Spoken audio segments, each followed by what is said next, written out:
ಹಾವಾಡಿಗನು ಕಾನನದಲ್ಲಿ ದೇವಾಡಿಗನೋರ್ವನು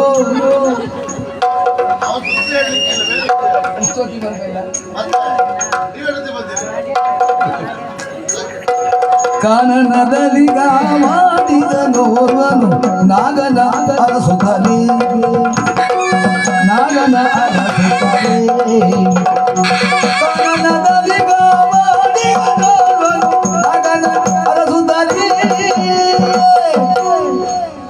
ನಾಗನ ಅರಸುತ್ತಲೇ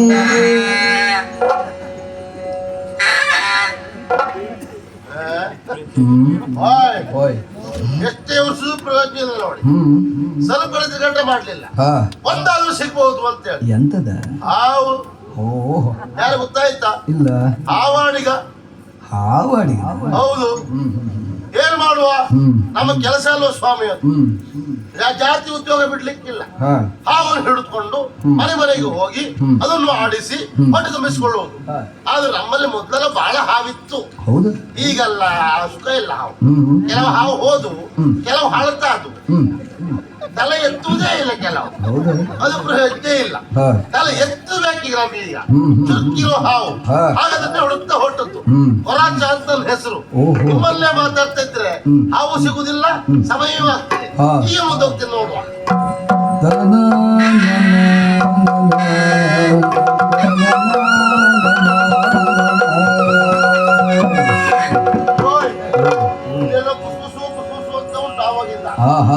ಇರ್ಬೇಕು ನೋಡು ನೋಡು ನೋಡು ನೋಡು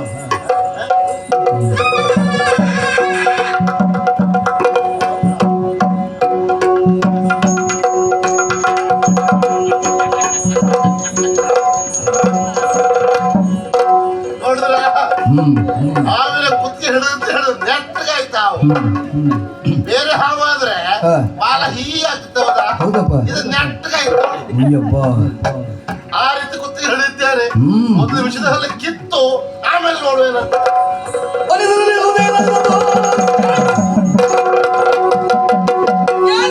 ಕಣ್ಣೆಂದ ನೆಲ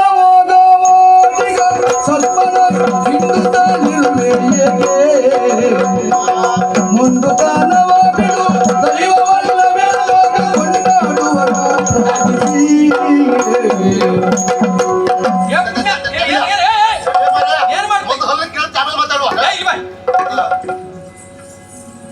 ಅವನ್ನ ಹಿಡ್ದಾಯ್ತು ಅದರ ಹಲ್ಲನ್ನ ಕೇಳಿದ್ದೀಯ ಕಿತ್ತು ಮುಗಿತೀನಿ ಕತೆ ನಿನ್ನೇ ಕೇಳ್ತೇನೆ ಎಲ್ಲಿಯಾದ್ರೂ ನಿನ್ನ ಕೈ ರಟ್ಟೆಯಿಂದ ಮುರಿದೆ ಅಂತಾದ್ರೆ ಏನಾಗ್ತದೆ ಹಾಗಲ್ಲ ನಿನ್ನ ಜೀವನದ ಕಥೆ ಏನಾಗ್ತದೆ ಅಲ್ಲ ಅದಕ್ಕೂ ಇದಕ್ಕೂ ಸಂಬಂಧ ಉಂಟ ಮರ ಕಾರಣ ಉಂಟು ಪಕ್ಷಿಗೆ ರೆಕ್ಕೆಯನ್ನ ಮೀನಿಗೆ ಈಜುವುದಕ್ಕೆ ರೆಕ್ಕೆಯನ್ನ ಹಾಗೆ ಹಾವುಗಳಿಗೆ ಹಲ್ಲಿನಲ್ಲಿ ವಿಷವನ್ನ ವ್ಯಕ್ತಿಯ ಜೀವನದಲ್ಲಿ ಮನುಷ್ಯನಿಗೆ ಕರಗಳನ್ನ ಯಾಕಾಗಿ ಕೊಟ್ಟ ಅವನ ರಕ್ಷಣೆಗಾಗಿ ಅದನ್ನು ದೇವರು ಒದಗಿಸಿಕೊಟ್ಟ ಇದನ್ನು ಪೂಜಿಸುವವರನ್ನು ನೀನು ನೋಡ್ಲಿಲ್ವಾ ನಾಗ ಅಂದ್ರೆ ದೇವರಿಗೆ ಸಮಾನ ಕಣ್ಣಿಗೆ ಕಾಣುವ ದೇವರು ಅಂತ ಹೇಳಿದ್ರೆ ನಾಗ ಅದನ್ನ ಪೂಜಿಸಬೇಕು ಅರ್ಚಿಸಬೇಕು ಆರಾಧಿಸಬೇಕು ಅದರ ಅನುಗ್ರಹಕ್ಕೆ ನಾವು ಪಾತ್ರವಾದೇವಂತಾದ್ರೆ ಜೀವನದಲ್ಲಿ ಏನನ್ನೂ ಸಾಧಿಸುವುದಕ್ಕೆ ಸಾಧ್ಯ ಈ ಹಾವನ್ನ ನೀನು ಬಿಟ್ಟೆ ಅಂತಾದ್ರೆ ನಿನಗೆ ಒಳಿತಾಗ್ತದೆ ಎಂತ ಮಾತಾಡ್ತೆ ಹುಡುಗ ಕುಲಧರ್ಮ ಉರಗನ ಕೊಂಡೊಯ್ದು ಮನೆ ಮನೆ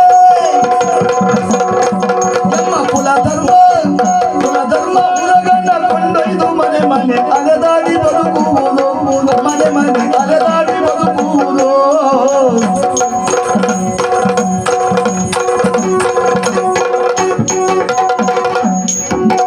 ನೆಲೆಯಿಲ್ಲ ಉದ್ಯೋಗ ನಮಗಿಲ್ಲ ಜೀವನ ನೆಲೆಯಿಲ್ಲ ಉದ್ಯೋಗ ನಮಗಿಲ್ಲ ಜೀವನ ಎಳೆಯರಿಗರಿವಿಲ್ಲವೋ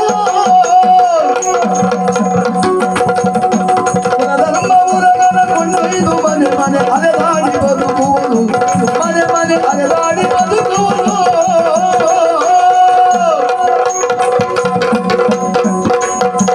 ಓ ಹುಡುಗ ತಪ್ಪಲ್ಲ ಮಕ್ಕಳಾಟಕ್ಕೆ ನಿನಗೆ ಇದ್ರ ಬಗ್ಗೆ ಏನ್ ಗೊತ್ತಿಲ್ಲ ಹಾಗಾಗಿ ಹಾವನ್ನು ನೋಡ್ಕೊಂಡು ಅದು ದೇವರು ಅಲ್ಲ ಕೇಳಬೇಡ ಅದಕ್ಕೆ ನೋವಾಗ್ತದೆ ಹೌದಪ್ಪ ಬದುಕಿದ್ದು ಪ್ರಯೋಜನ ಇಲ್ಲ ಹಾಗೆ ಏನ್ ಮಾಡ್ಲಿಕ್ಕೆ ಬರುವುದಿಲ್ಲ ಹಾಗಂತ ಹಲ್ಲು ಕಿತ್ತಾಗ ಅದು ಜೀವ ಹೋಗುದಿಲ್ಲ ಹಲ್ಲು ಕೇಳ್ತಾ ಇದ್ರೆ ಜೀವ ನಮಗೆ ಹೋಗ್ತದೆ ಅದರ ಹತ್ತಿರಕ್ಕೆ ಹೋದ್ರ ಅದಕ್ಕೆ ಹೇಳಿದೆ ನಾನು ಯಾಕೆ ಹೇಳಿದೆ ಯಾಕೆ ಹಲ್ಲು ಕಿತ್ತೆ ನೋಡಪ್ಪ, ಏನು? ನಾನು ಜಾತಿಯಲ್ಲಿ ಹಾವಾಡಿ, ನನಗೆ ಹೊಟ್ಟೆ ಪಾಡು.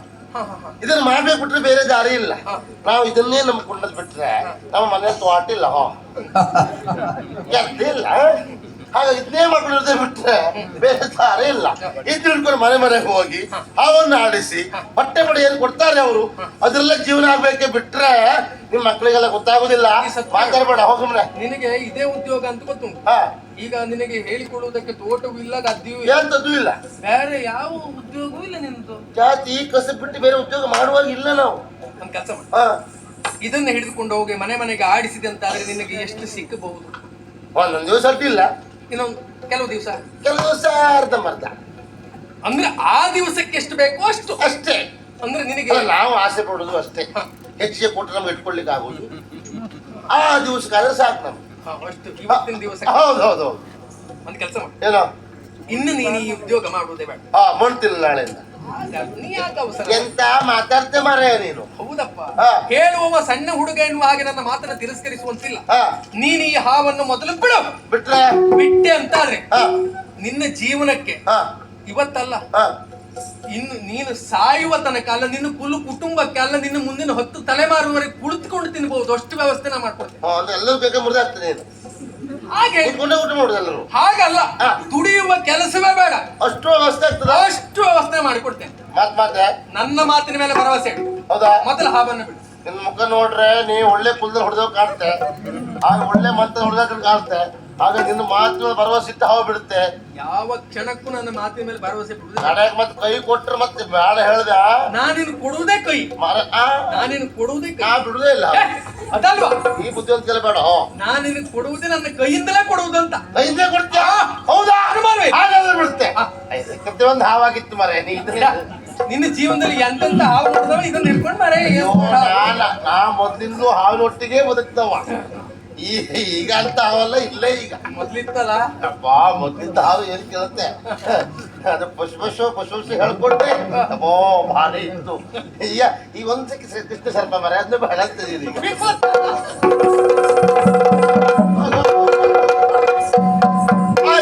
ನಿನ್ನ ಮಾತ್ರ ಹಾವನ್ನು ಬಿಟ್ಟೆ ಹೇಳ್ದಲ್ಲ, ನಿನ್ನ ಕುಲ ಕುಟುಂಬಕ್ಕೆ ಆಗಷ್ಟು ಕೊಡ್ತೇನೆ ಅಂತ ಹೇಳಿ ಕೊಟ್ಟು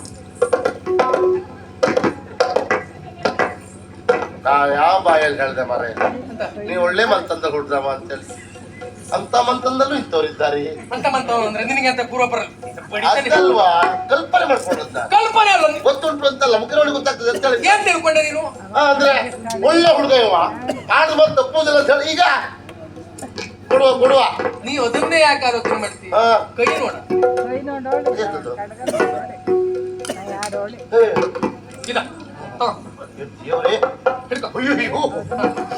ಎಂತ ಮರ ಇದೆ?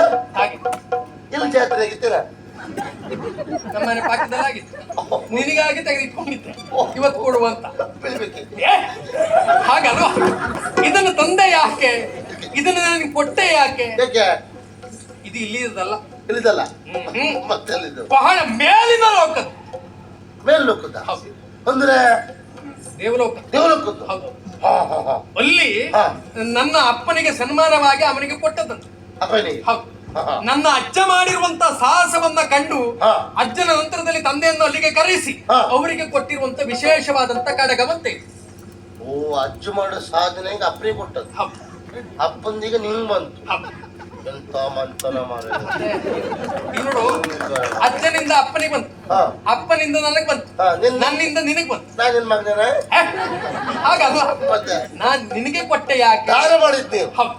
ಇದನ್ನ ನೀನು ಇರಿಸಿಕೊಂಡೆ ಅಂತಾದ್ರೆ, ಇದನ್ನ ಯಾರಿಗಾದ್ರೂ ಮಾರಿದೆ ಅಂತಾದ್ರೆ ಆದ್ರೆ ನಿನ್ನ ಕಲ್ಪನೆ ಇರ್ಲಿಕ್ಕಿಲ್ಲ, ಅಷ್ಟು ಸಂಪಾದನೆ ನೀನ್ ನಿತ್ತಲೇ ಆಗ್ತದೆ. ಅಂದ್ರೆ ಇದು ಬಹಳ ಮೌಲ್ಯ ಉಳ್ಳದ್ದು, ಅನುಮಾನವೇ ಇಲ್ಲ, ಬಹಳ ಬೆಲೆ ಬಾಳುವಂಥದ್ದು. ಎಷ್ಟು ಬೆಲೆ ಅಂತ ಹೇಳಲಿಕ್ಕೆ ಸಾಧ್ಯ. ಆದ್ರೆ ಒಂದು ಅಂದಾಜು ಇಷ್ಟ ಅಂತ ಹೇಳ್ಬಹುದಾ? ಗೊತ್ತುಂಟು ಅಂತ ನಾನೇ ಹೇಳುದಿಲ್ವಾ? ಅಲ್ಲ, ಒಂದು ಅಂದಾಜು ಹೇಳು. ಸತ್ಯ ಹೇಳ ನಿನಗೆ. 1,000, 1,00,000, ಅಷ್ಟ 25, ಸುಮ್ಮನೆ ಉಳಿಯ 150, 100 ಅಂತ. ಹಾಗಲ್ಲ, ಭೂಲೋಕದಲ್ಲಿ ಅಂತ ಹೇಳಿದ್ರೆ ಏನು, ಚರಾಚರ ಪ್ರಪಂಚದ ಬೆಲೆಯನ್ನು ಅಳಿಲಿಕ್ಕೆ ಯಾರಿಂದಲೂ ಸಾಧ್ಯ ಇಲ್ಲ. ಬಳೆಯೋ ಹಾಗೆ ಉಂಟದ. ತೆಗಿವಾಗ ಗೊತ್ತಾಯ್ತು ನಂಗೆ. ಅಲ್ಲೇ ಆಯ್ತಾ ಆ ರೀತಿ ಒಂದು ವರ್ಚಸ್ ಉಂಟು ಅಂತ ವಿಶೇಷವಾದಂತ ಹೊಳಿತ ಉಂಟು, ಬೆಲೆ ಬಾಳುವಂತದ್ದು, ಮೌಲ್ಯ ಉಳ್ಳದ್ದು, ಎಷ್ಟು ನನ್ನ ಇನ್ನು 10 ತಲೆಮಾರಿ ಆಗುವಷ್ಟು ಸಾಕಾಗುವಷ್ಟು ಅದು ಯಥೇಚ್ಛಾಗ್ತದೆ. ಅಷ್ಟು ಅಷ್ಟು ಆದ್ರೂ ಅಂದಾಜಿಂತಿಷ್ಟು ಅಂತ ಹೇಳಿದ್ರೆ ನಾನಿಲ್ಲ ಹೇಳಿದ್ದೇನೆ ಹಾ ಅದು ಎಷ್ಟು ಅಂತ ಗೊತ್ತಿದ್ರೆ ನಾನು ಇಷ್ಟೇ ಅಂತ ಹೇಳಿ ಕೊಡ್ತಾ ಇರ್ಲಿಲ್ವಾ? ಸರಿ ಅಂತ ಕೆಲಸ ಮಾಡುವ, ನಿಮ್ಗೆ ಗೊತ್ತಾಗುತ್ತೆ ಕೆಲಸ ಮಾಡ್ತೀನಿ. ಹುಡುಗ ಒಳ್ಳೆಯವನೇ, ನಾವು ಬಿಟ್ಟೆ ಮಳೆ ಕೊಟ್ಟಪ್ಪ, ಇದು ಬಹಳ ಮೌಲ್ಯ ಉಳ್ಳದ್ದು ಅಂದ. ನೀವು ನೋಡಿ ಹೌದಾ ಅಲ್ವಾ ಅಂತೇಳಿ, ಬಂಗಾರದ ಹೌದಲ್ವಾ ಅಂತೇಳಿ ಬೇಡಿ. ತುಂಬಾ ಮೌಲ್ಯ ಉಳ್ಳದಂಗೆ ಕಾಣ್ತದೆ ನನಗೆ. ಅಲ್ಲ ಅವ ಹೇಳಿದ, ನೀವು ಹೇಳೋದು ಬೇಡ. ಅಲ್ಲ ನಂಗೂ ಹಾಗೆ ಕಾಣ್ತದೆ, ಅವ ಹೇಳೋದು ನೀವು ಹೇಳ್ರೆ, ನೀವು ಮತ್ತೆ ತೆಗೆ ಕೂತ್ಕೊಳ್ಳೋದು. ನಂಗೂ ಹಾಗೆ ಕಾಣ್ತದೆ ಅಂತ ಹೇಳಿದ್ದ. ಅವೆಲ್ಲ ಸುಳ್ಳಲ್ಲ, ನನಗೂ ಹಾಗೆ ಕಾಣ್ತದೆ ಅಂತ ಹೇಳಿದ್ದೆ. ಅಲ್ಲೇ ಪಕ್ಕದಲ್ಲಿ ಕೇಳಿ ನೋಡು. ಇಲ್ಲಿ ಕೊಡಿ ನಮ್ಮ ಮನೆ ತಗೊಂಡೋಗ್ಲ ಏನ್ ಬೇಡ, ನಾನು ಯಾರಾದ್ರೂ ಕೊಡ್ಬೇಕಂತ ಗೊತ್ತುಂಟು, ಅದ್ರ ಬಗ್ಗೆ ಗೊತ್ತಿದ್ರ ಹತ್ರ ಕೇಳ್ಬೇಕು. ಹೋಗಿ ಗಟ್ಟಿ ಮನೆ ನಡೆಸೋರ ಹತ್ರ ಇದಕ್ಕೆ ಕೇಳಿ ಗೊತ್ತಾಗ್ತದೆ ಅವರಿಗೆ, ಗೊತ್ತಾಗೋದಿಲ್ಲ. ನಿಮಗೆ ಗೊತ್ತಾಗ್ತದೆ, ಇದನ್ನು ನೋಡ್ಕೊಡಿ.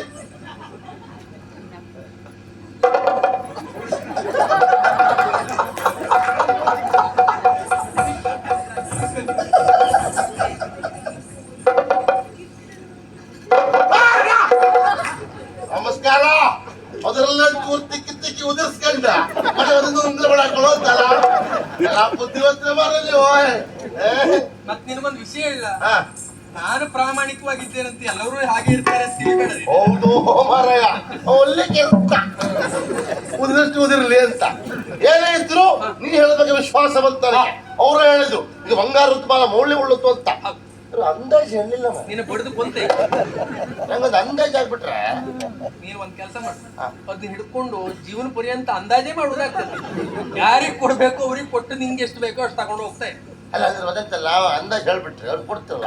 ಒಂದ್ ಕೆಲಸ ಮಾಡು, ಯೋಗ್ಯತಾವಂತರನ್ನ ಅಲ್ಲ ಒಬ್ಬ ಆಖ್ಯರನ್ನ ಕಂಡು ಅವರಿಗೆ ಕೊಡು, ನಿನಗೆ ಸಾಕಾಗುವಷ್ಟು ಸಿಗ್ತದೆ. ಅಷ್ಟೇ ಅಲ್ವಾ? ಸರಿಯಾಗಿ ಬರ್ತೇವೆ. ಆದ್ರೂ ಒಂದು ಅಂದ ಉರಗತಾನಿದ್ದ ನಾನು ಜಾಗೃತಿದಾರಿ.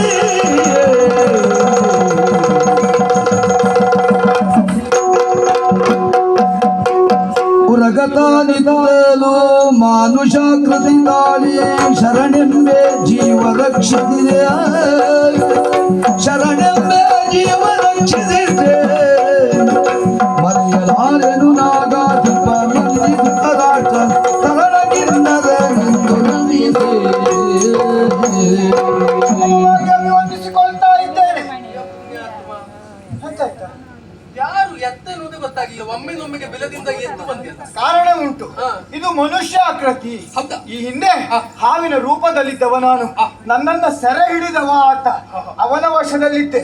ವಶದಲ್ಲಿದ್ದಾಗ ನಾನು ತಿಳಿದದ್ದು ಹೀಗೆ, ಬಹುಶಃ ಇವತ್ತು ನಾವು ಬರುವ ಪ್ರಸಂಗವೇ ಬರುವುದಿಲ್ವೇನೋ ಅಂತ. ಆದ್ರೂ ಈ ಸಮಯಕ್ಕೆ ಬಂದನಲ್ಲ, ಬರುವುದಕ್ಕೆ ಕಾರಣೀಭೂತನಾದವ ನೀನು. ಅಯ್ಯ, ಈ ಲೋಕಕ್ಕೆ ಸಂಬಂಧಪಟ್ಟಂತಹ ವ್ಯಕ್ತಿ ನಾನಲ್ಲ, ನಾಗಲೋಕದಲ್ಲಿದ್ದವ. ಹೆಸರು ಕಿನ್ನರ. ಅಲ್ಲಿಯ ಅಧಿಕಾರಿ ಧೃತರಾಷ್ಟ್ರನ ಕುವರ ನಾನು. ಬೇಸರವನ್ನ ಕಳೆದುಕೊಳ್ಳುವ ಕಾರಣಕ್ಕಾಗಿ ಭೂಲೋಕದಂತೆ ನಾನು ಬಂದವ. ಹೌದು, ಆ ಸಂದರ್ಭದಲ್ಲಿ ನನ್ನನ್ನ ಹಿಡಿದು ಆತ ನನ್ನ ಹಲ್ಲನ್ನ ಕೀಳುವುದಕ್ಕೆ ಮುಂದಾದ. ಆ ಸಮಯದಲ್ಲಿ ಆಶಾ ಕಿರಣದಂತೆ ಬಂದವ ನೀನಿದ್ದಿ. ನನ್ನ ಬದುಕನ್ನ ಮತ್ತೆ ಪ್ರಾರಂಭಿಸುವಂತೆ ನೀನು ಸಹಾಯ ಮಾಡಿದವನಿದ್ದೀಯ. ಆ ಕಾರಣಕ್ಕಾಗಿ ನಾನೊಂದು ಮಾತನ್ನ ಕೇಳಿಕೊಳ್ತಾ ಇದ್ದೇನೆ. ನಮ್ಮ ಲೋಕದವರೆಗಾಗಿ ಬರಬೇಕು, ನಮ್ಮ ಉಪಚಾರವನ್ನ ಸ್ವೀಕರಿಸಬೇಕು, ನಮ್ಮ ಸನ್ಮಾನವನ್ನ ಸ್ವೀಕರಿಸಬೇಕು. ಇದು ನನ್ನ ಕೋರಿಕೆ. ಉಪಕಾರ ಮಾಡಿದವನಿಗೆ ಪ್ರತ್ಯುಪಕಾರವನ್ನ ಮಾಡಬೇಕೆನ್ನುವಂತ ನಿಯಮವನ್ನು ಉಳಿಸಿಕೊಂಡು ಬಂದವರು, ಬೆಳೆಸಿಕೊಂಡು ಬಂದವರು ಅಂತ ಆಯ್ತು. ಕೃತಜ್ಞನಾಗಿ ಬದುಕುವುದಕ್ಕೆ ನಿನಗೆ ಇಚ್ಛೆ ಇಲ್ಲ ಅಂತ ಆದ್ರೆ ನಿನ್ನ ಆಸೆಯ ಪ್ರಕಾರವಾಗಿ ನಾನು ನಿನ್ನನ್ನು ಒಳಗೊಳಿಯ ಬರ್ತೇನೆ. ಹಾಗಿದ್ರೆ ವಿಳಂಬ ಯಾಕೆ?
ಮೆರೆಯುವ ನೀವನ್ಯಾರೋ ಧರಣಿ ಪ್ರಕಾಶದಿ ಮೆರೆಯುವ ಇವನ್ಯಾರು ಬರವೇನು ಕಾರಣ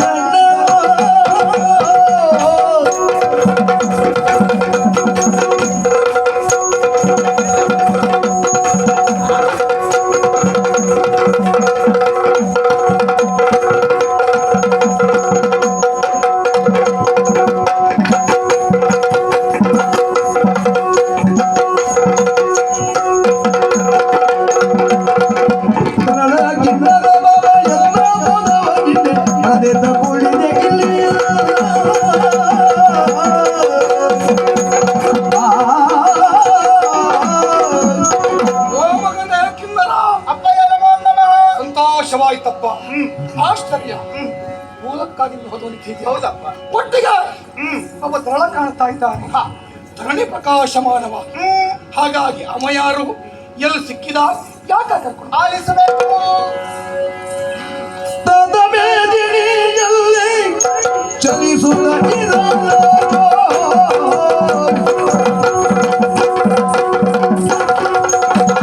ತದ ಮೇದಿನಿಯಲ್ಲಿ ಚಲಿಸುತ್ತ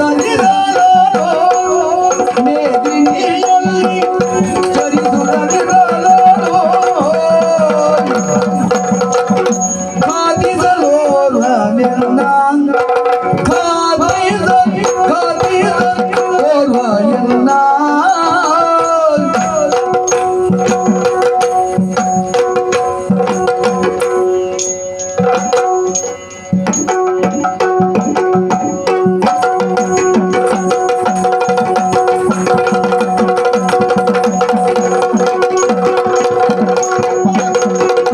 ಪ್ರೀತಿಯು ಬಿಡಿಸಿದ ರತ್ನ ಕಂಕಣವಿತ್ತು ಎನ್ನದು ಪ್ರೀತಿಯು ಬಿಡಿಸಿದ ರತ್ನ ಕಂಕಣವಿತ್ತು ರತ್ನ ಕಂಕಣವಿತ್ತು ಈತನಿಂದುಳಿದೆ ನಾನು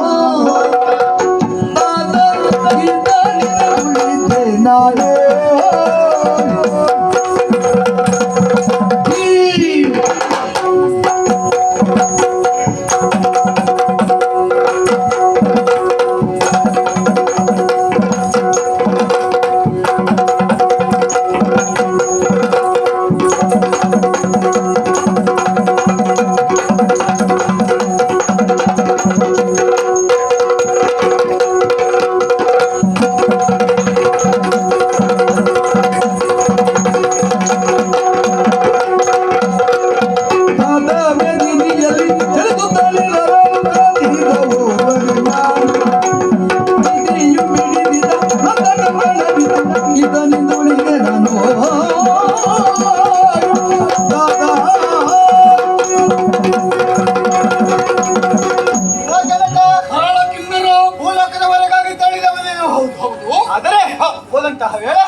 ಒಬ್ಬ ಹಾವಾಡಿಗ ನನ್ನನ್ನು ನೋಡಿದ, ನನ್ನನ್ನು ಸೆರೆ ಹಿಡಿದ, ನನ್ನ ಹಲ್ಲನ್ನು ಕೀಳುವುದಕ್ಕೆ ಮುಂದಾದ.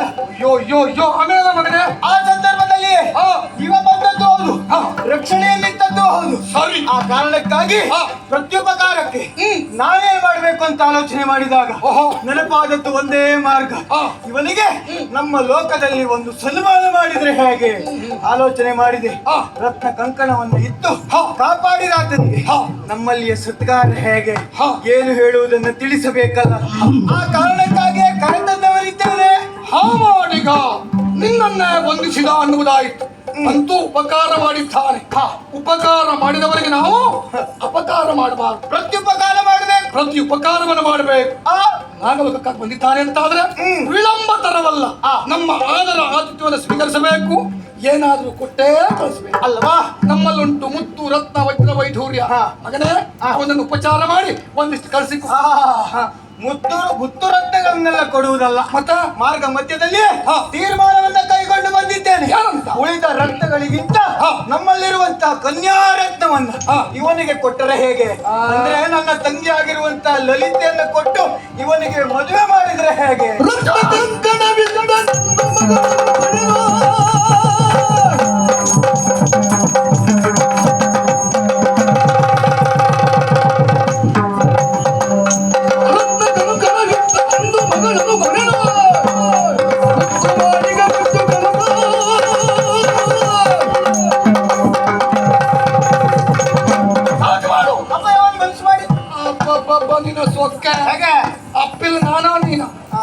ಅಪ್ಪ ಆ? ನೀವೇ ನನ್ನ ಮಗಳನ್ನು ಯಾರಿಗೆ ಕೊಡ್ಬೇಕು ಅಂತ ನನಗೆ ಗೊತ್ತುಂಟು. ಅಲ್ಲ ಅವಳಿಗೆ ಅಣ್ಣ ನಾನ ನೀವು ಅಂತ ನನಗೆ ಗೊತ್ತಿಲ್ವಾ? ಆಗೋದು. ಹೊಸ್ತಾಗಿ ಹೇಳ್ಬೇಕೇನು? ಅಲ್ಲ. ಬನ್ನಿ. ಓ ನಾಗ ಕನ್ನಿಕೆ ನಮ್ಮವರಿಗೆ ಕೊಟ್ಟು ಮದುವೆ ಮಾಡಬೇಕು. ಅದನ್ನು ಬಿಟ್ಟು ಮಾನವರ ಸಂಬಂಧ ನಾವೆಲ್ಲರೂ ಬೆಳೆಸಲಿಕ್ಕೆ ಉಂಟೇನೋ? ಪ್ರಥಮ ನಮ್ಮಿಂದನೇ ಪ್ರಾರಂಭ ಆಗಲಿಕ್ಕಿಲ್ಲ, ಕೂಡದು. ಯಾವ ಕಾರಣಕ್ಕೂ ನನ್ನ ಮಗಳನ್ನ ಕೊಡಲ್ಲ. ಬಂದವ ಸಾಮಾನ್ಯವಂತ ಭಾವಿಸುವುದೇ ಬೇಡ.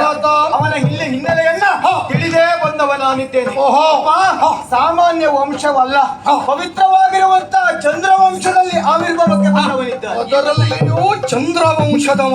ಈಗ ಒಪ್ಕೊಳ್ಬೇಕಪ್ಪ. ನಮ್ಮ ವೈರಿಗಳು ಯಾವತ್ತಿದ್ರು ಅವರು. ಒಂದು ಸಂದರ್ಭ ಪಾರ್ಥ ಕಾಂಡವನ ದಹನ ಮಾಡಿದವನು, ನಾಗ ಸಂತತಿಯನ್ನ ಸುಟ್ಟವನು. ನಮ್ಮ ವಿರೋಧಿಗಳು ಯಾವ ಕಾರಣಕ್ಕೂ ನನ್ನ ಮಗಳಲ್ಲಿದ್ದೇನ ನಾನು ಕೊಟ್ಟಕ್ಕಿಲ್ಲ.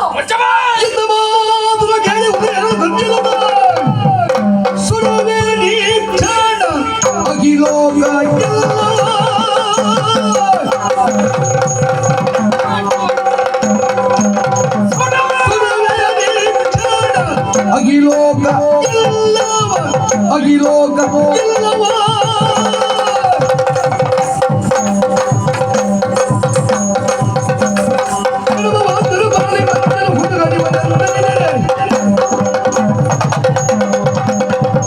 ಇವನಿನ್ನ ಅಪ್ಪನೇ ಇವ.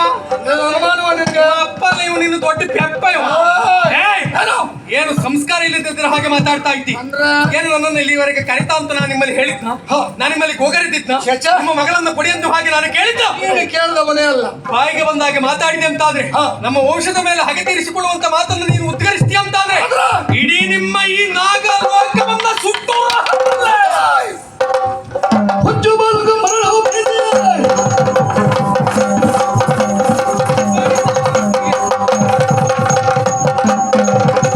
ಹುಚ್ಚ ಹುಚ್ಚ ಹುಚ್ಚು ಬಾಲಕ ಮರಣವು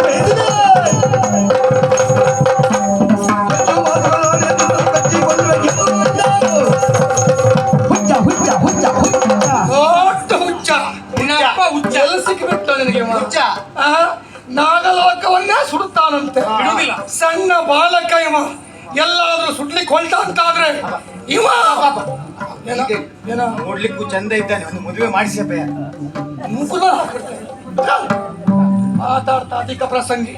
ಏ ಸಣ್ಣ ಬಾಲಕ ಹುಚ್ಚು ಹುಡುಗ ಕಚ್ಚಿ ಕೊಂದನು ಜಾಗ್ರತೆ. ಕೊಚ್ಚಿ ಕೊಲ್ತಿ ಅಂತಾರೆ ನಿನ್ನ ಹೆಡೆಯನ್ನ ಮೆಟ್ಟಿ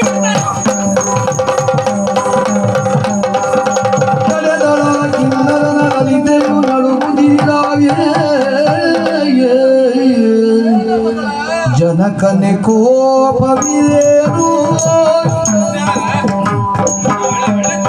ಜನಕನೆ ಕೋಪವಿದೇನು ಜನಕನೆ ಕೋಪವಿದೇನು ನಿನ್ನ ತನು ಜನ ಜೀವನ ನೀವನು ನಿನ್ನ ತನು ಜನ ಜೀವವ ಇವನೋ ಗುಣನಿಧಿ ಕರುಣದಿ ಸಲಗಿದವನ ಗುಣನಿಧಿ ಕರುಣದಿ ಸಲಗಿದವನ ಮುನಿಯುವುದು ತರವೇ ನಿನಗದು ಯೋಚಿಸೋ ಮುನಿಯುವುದು ತರವೇ ನಿನಗದು ಯೋಚಿಸೋ ಗುಣನಿಧಿ ಕರುಣದಿ ಸಲಗಿದವನ ಮುನಿಯುವುದು ತರವೇ ನಿನಗದು ಯೋಚಿಸೋ. ಅಪ್ಪ, ಮಗಳೇ ನಿದ್ದೆ ಬರ್ಲಿಲ್ವೇನೆ? ನಿದ್ದೆ ಬರ್ಲಿಲ್ಲ. ಅಲ್ಲ ಇಲ್ಲಿಗೆ ಯಾಕೆ ಬಂದೆ? ನೀವು ಮಾತಾಡ್ತಾ ಇದ್ದನ್ನ ಕೇಳಿ ಇಲ್ಲಿವರೆಗೆ ಆಗಿ ಬಂದ. ನಿಮಗೆ ನಿದ್ದೆ ಸರಿಯಾಗಿದ್ಯಾ? ಅಲ್ಲ ಇವನಿಗೆ ಮುಖದ ಮೇಲೆ ಹಾಕ್ತೇವೆ. ನಮ್ಮ ಅಪ್ಪ ಯಾವ್ದು ಮಾಡಿದ್ರು ಸರಿಯಾಗಿ ಮಾಡ್ತಾರೆ. ಮಾತಾಡ್ಲಿಕ್ಕೆ ಹೋಗೋಣ. ಯಾರು ಮಾತಾಡ್ತಾ ಇದ್ದಾರೆ ಈಗ? ಮಾತಾಡ. ನಿಮಗೆ ಏನ್ ಮಾಡ್ತಾ ಇದ್ದೀನಿ ಅನ್ನುವಂತ ಪ್ರಜ್ಞೆ ಉಂಟಾ? ಏನ್ ಮಗಳೇ? ಅಲ್ಲದೆ ಹೋದ್ರೆ ಆತ ನಮ್ಮ ಅಣ್ಣನ ಜೀವವನ್ನು ಇತ್ತವನು ಗೊತ್ತುಂಟು ಅಲ್ವಾ? ಆತನನ್ನು ಏನ್ ಮಾಡ್ಬೇಕು ನೀವು? ಏನು? ಆತನನ್ನು ಸಲುವಬೇಕು. ಯಾವ ರೀತಿಯಲ್ಲಿ? ಪ್ರೀತಿಯಿಂದ ಸಲುವಬೇಕು. ಅದು ಮಾಡ್ತೇವೆ. ಅದನ್ನ ಬಿಟ್ಟು ಮಕ್ಕಳಿಗೆ ಸಂಸ್ಕಾರ ಅಪ್ಪಂಗಿಲ್ಲ. ಏನು ಮಾತಾಡ್ತೇವೆ? ಏನು ಮಾತಾಡ್ತೇವೆ? ಇದೆಲ್ಲ ಬೇಕಿದ್ದ. ಬಾಯಿ ಮುಚ್ಚ ಪುಣ್ಯಾತ್ಮ. ನೀ ಯಾಕಾದ್ರೂ ತಿರ್ಗಾದಕ್ಕೆ ಹೋಗ್ತಾ ನೀ ಹೇಳು. ಅದನ್ನ ಬಾಯಿ ಬಿಡ. ಅಯ್ಯೋ ಬಾಯಿ ಮುಚ್ಚಿ ಕೇಳುದು ನೀವೇ. ನಾ ಎಂತ ಮಾಡಿ ಸಾಯುದೀನಿ? ಸತ್ಯ ಕೇಳು ಮಾಡಬೇಡ. ಇಲ್ಲಿ ತಂಗಿ ಮಾತಾಡ್ತಾ ಇದ್ದಾರೆ. ಮಾತಾಡ ಹೇಳ. ಮುಗಿತಾ? ಮುಗೀತು. ಅಲ್ಲದೆ ಹೋದ್ರೆ ಆದ್ರ ಮೇಲೆ ಸಿಟ್ಟಾಗುದಕ್ಕೆ ಮುಂದಾಗ್ತಿದ್ದೀರಾ, ಶಿಕ್ಷೆಯನ್ನು ಕೊಡುವುದಕ್ಕೆ ಮುಂದಾಗ್ತಾ ಇದ್ದೀರಾ. ಹೌದು. ಅದನ್ನು ಮಾಡುವುದಲ್ಲ. ಮತ್ತೆ ಏನ್ ಮಾಡ್ಬೇಕು ಗೊತ್ತುಂಟ? ಏನ್ ಮಾಡ್ಬೇಕು? ಅಪ್ಪ ಹೇಳು. ವೀರನೀತನ ಕಂಡು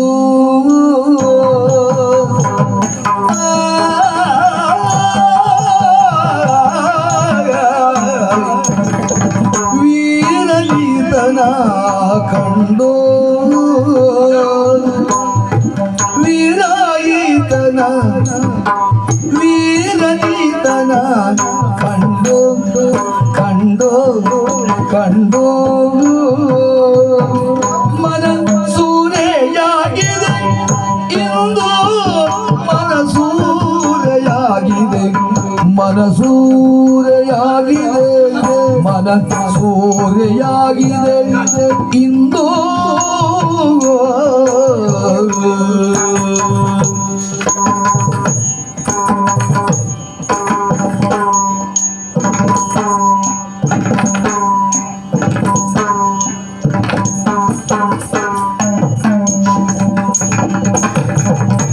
ಮೀರಲಿ ರಂಡನ ನುಡಿಯ ಇಂದಿರಿ ಮೀರಲಿ ರಂಡನ ನುಡಿಯ ಇಂದಿರಿ ಈ ಮಾರ ರೂಪಗೆ ಎಲ್ಲ ಧಾರೆಯರೆ ಚಲನ ಈ ಮಾರ ರೂಪಗೆ ಎಲ್ಲ ಧಾರೆಯರೆ ಚಂದ ಧಾರೆಯರೆ ಚೆನ್ನ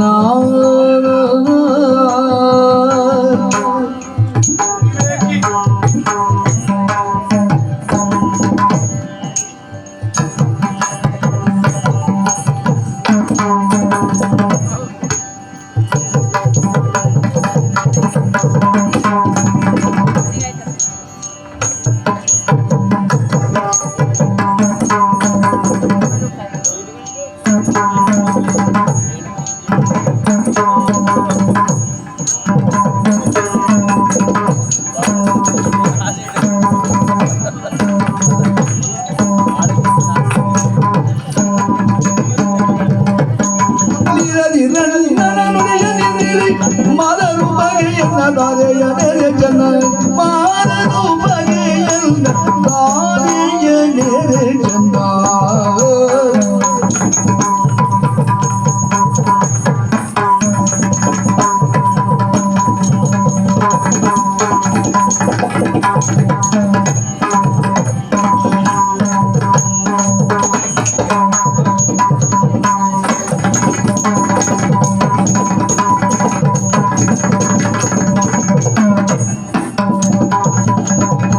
ಮಿರಲಿ ರಂಡನ ನುಡಿಯ ಇಂದಿನಿ ನೀನು ಮಾರರು ಬಗೆಯನ್ನ ಧಾರೆಯರೆ ಚಂದ ಮಾರರು ಬಗೆಯನ್ನ ಧಾರೆಯರೆ ಚಂದ ಮಿರಲಿತನ ಕಂಡು ಮನಸೂರೆಯಾಗಿದೆ ಸೂರೆಯಾಗಿದೆ ಇಂದು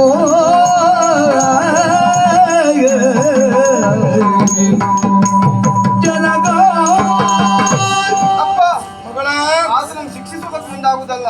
ಏನು ಬದಲಾಗಿ ಮಾಡಬೇಕಾದದ್ದೇನು? ಏನ್ ಮಾಡ್ಬೇಕು? ಅಣ್ಣನ ಮಾತನ್ನು ಕೇಳಿಸಿಕೊಂಡವಳು ನಾನು. ಹೇಳಿದಲ್ಲ, ನನ್ನ ತಂಗಿಯನ್ನೇ ಈತನಿಗೆ ಕೊಟ್ಟು ಮದುವೆ ಮಾಡಬೇಕು ಎನ್ನುವ ಹಾಗೆ. ಅದು ಅಣ್ಣ ಹೇಳುವುದು. ನಿನ್ನ ಅಭಿಪ್ರಾಯ ಏನು? ನನ್ನ ಅಭಿಪ್ರಾಯ ಹೌದು. ಒಮ್ಮೆ ಯೋಚನೆ ಮಾಡಿ ಆತನನ್ನ ನೋಡಿ ಅಂತ ಹುಡುಗ ನೀವು ಹುಡುಕಿದ್ರು ಸಿಗ್ಲಿಕ್ಕೆ ಉಂಟ? ಅಂದ್ರೆ ನಮ್ಮ ಲೋಕದಲ್ಲಿ ಬರ ಬಂದು ಹೋಯ್ತು ಅಂತ ಬರ ಬಂದಿತ್ತು ಅಂತಲ್ಲ. 7 ಹೆಣ ತೆರ್ಕೊಂತಂದು ಕಟ್ಟುವ 7 ಬಿಟ್ಟು 12 ಉಂಟು ನಮ್ಮಲ್ಲಿ. 12 ಅಲ್ಲ 24 ಕಟ್ಟರು ನನಗೆ ಬೇಡ. ಆಯ್ತಲ್ವಾ? ಅಣ್ಣನಿಗೆ ತಕ್ಕ ತಂಗಿ ಅವನೆಲ್ಲ ಬೇರೆ ಹುಡುಕ್ತಿದ್ದ ಬಹುಶಃ. ಇನ್ನೂ ಪ್ರಾರಂಭ ಆಗ್ಲಿಲ್ಲ. ಅವಂತೂ ಅವಸರಕ್ಕೆ ಉಟ್ಕೊಂಡು ಸತ್ತ. ಮಗಳೇ ಹಾಗಾಗಿ ಹೇಳುವುದು, ಅವನ ಮುಖವನ್ನು ನೋಡಿ. ಹೌದೌದು. ಒಂದು ಮತ್ತ ಅಯ್ಯಯ್ಯೋ ಎಷ್ಟು ಚಂದ, ಹೌದಾ? ಎಷ್ಟು ಅಂದ. ಅವನನ್ನು ಮದುವೆ ಆಗುವ ಭಾಗ್ಯ ನನಗೆ ಬೇಕೇ ಹೊರತು ಇನ್ನೊಬ್ಬರಿಗಲ್ಲ. ತಂಗಿ ಮತ್ತೆ ಬಿಟ್ಕೊಡೋ ಜಾತಿಯೂ ನಾನಲ್ಲ. ನಾನು ನಿರ್ಧಾರ ಮಾಡಿ ಆಗಿದೆ. ಈಗ ಮದುವೆ ಆಗುದಿದ್ರೆ ಈತನೇ. ಒಂದು ತಿಳಕೋ, ಏನು ಕಲ್ಲು ಕಟ್ಟು ಗುಂಡಿಗೆ ಹಾಕ್ತೇ ಬಿಟ್ರೆ ಯಾವ ಕಾರಣಕ್ಕೂ ಇವನಿಗೆ ಕೊಟ್ಟು ಮದುವೆ ಮಾಡುವುದಿಲ್ಲ. ಯಾವ ಗುಂಡಿ ಅಪ್ಪ? ಯಾವ ಗುಂಡಿ? ಮೊದಲ ಗುಂಡಿ ನೀ ಹಾರು, ನೀ ಮೊದಲು ಸಾಯ್ಬೇಕು. ಒಯ್ಯುತ್ತೇನೆ ನೀ ತಿರುಗಾಟಕ್ಕೆ ಹೋದ ಇಷ್ಟ ಆದದ್ದು ಒಯ್ಯುತ್ತೇನೆ ಅಪ್ಪ ನೀವು ಮದುವೆ ಮಾಡಿ ಕೊಡುದಿಲ್ವಾ ಆಗುದಿಲ್ಲ ಕೊಡುವುದೇ ಇಲ್ವಾ ಕೊಡುದಿಲ್ಲ. ನಾನು ಇಲ್ಲೇ ಹಗ್ಗ ತಂಗಿ ಹಾಗೆ ಮಾಡ್ಕೊಂಡ್ರೆ ಅಪ್ಪ ಏನೋ ಜೀವ ಅವ್ರು ಸಾಯ್ತೇನೆ ಅಂತ ಹೇಳು, ನೀವು ಅಯ್ಯೋ ಹೇಳು, ಅವ ಪಾಪ ನೋಡ್ಲಿಕ್ಕೆ ಆಗುದಿಲ್ಲ ಹೇಳು, ನಿಮ್ಮೊಳಗೆ ಬಗೆಹರಿಸ್ಬೇಡಿ ನಾವು.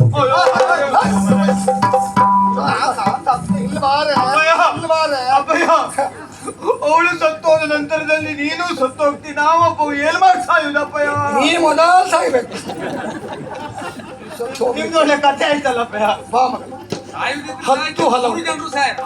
ಹತ್ತು ಹಲವು ಇಲ್ಲ. ನೋಡಿ ಒಬ್ಬಳೇ ಒಬ್ಬಳು ಮಗಳು ನನಗೆ. ಮತ್ತೆ ನೀನು ಸತ್ತೆ ಅಂತಾದ್ರೆ ಒಬ್ಳು ಮಗಳಿಗೆ ಅಷ್ಟು ಮಾಡ್ಲಿಕ್ಕೆ ಆಗುದಿಲ್ಲ. ನಿನ್ನ ಅಪ್ಪನ ಪ್ರಾಣ ಇರ್ಲಿಕ್ಕೆ ಉಂಟೇನೆ ಮಗಳೇ. ಮತ್ತೆ ಯೋಚಿಸಬೇಡ. ನಿನ್ನ ಮಹದಾಸೆ ಆಗುಂಟು ಅಂತಾದ್ರೆ ಅವನಿಗೆ ಕೊಟ್ಟು ಮದುವೆ ಮಾಡ್ತೇನೆ. ನೀವು ಇದ್ರ ಮೇಲೆ ಹೇಳುದು ಬೇಡ. ಹೋದ್ರೆ ನನ್ನ ಮಾತಿ ಬೆಲೆ ಇಲ್ಲ. ಹಾಗಲೇ ಅಪ್ಪ ನೀವು ಹಾಗಲೇ ಹೇಳಿದ್ರ ಹಾಗಲ್ ಮಾಡ್ಲಿಕ್ಕೆ ಹೋಗ್ಬೇಡ.